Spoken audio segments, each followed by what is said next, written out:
বিজেপির উত্তর কলকাতার আসনের বিজেপি প্রার্থী তাপস রায় আজ পুরনো গুরুর বাড়ি অর্থাৎ 250 চিত্তরঞ্জন অ্যাভিনিউয়ের বাড়িতে এসে পৌঁছালেন শ্রদ্ধা ও কৃতজ্ঞতা জ্ঞাপনের জন্য।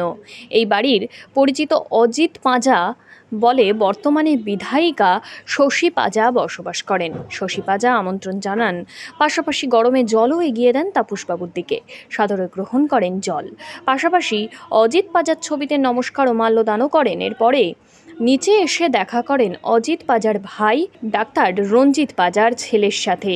রঞ্জিত পাঁজা ফটোতে মাল্য দিয়ে শ্রদ্ধা জানান ও বেশ খানিকক্ষণ ছেলের সাথে আলাপচারিতায় মেতে ওঠেন। 250 চিত্তরঞ্জন এভিনিউর বাড়ি। এটা একটা মন্দির।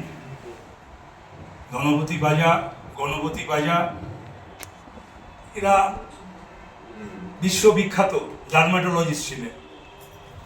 প্রফেসর ডক্টর রঞ্জিত পাঁজা বিশ্ববিখ্যাত ডার্মাটোলজিস্ট, তার সুযোগ্য পুত্র আমাদের বাদশাহ ডাক্তার অরিন্দ্রজিৎ পাঁজা।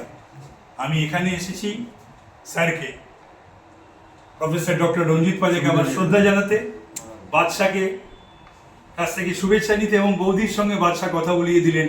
বৌদিকে প্রণাম জানালাম, মিসেস পাঁজাকে, এবং তিনি আমাকে আশীর্বাদও জানালেন।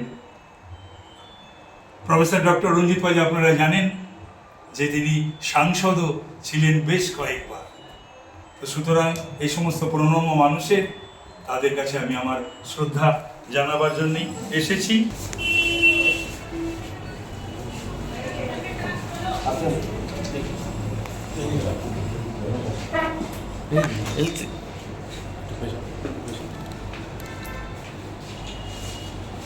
নামে ছিলেন বাদশাহ বলেই ডাকছিলেন স্কুল সময় থেকে।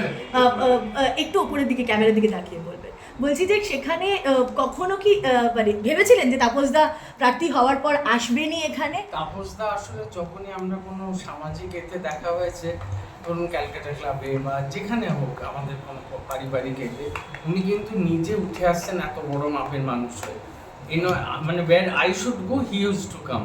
তো এটা এক্সপেক্টেড ছিল, কেন একটা আমার বাবা বলতেন পারফেক্ট জেন্টলম্যানের বিহেভিয়ার এরকমই হয়। তো he is a perfect gentleman. Vote কি যাবে পাঁজা পরিবারের একটা? আমরা তো ওনার ভীষণ শুভানুধ্যায়ী, আর উনি আমাদের এত আশীর্বাদ করেন, একটা ফাদার ফিগার, আমাদেরও কিছু কর্তব্য আছে। বেশ।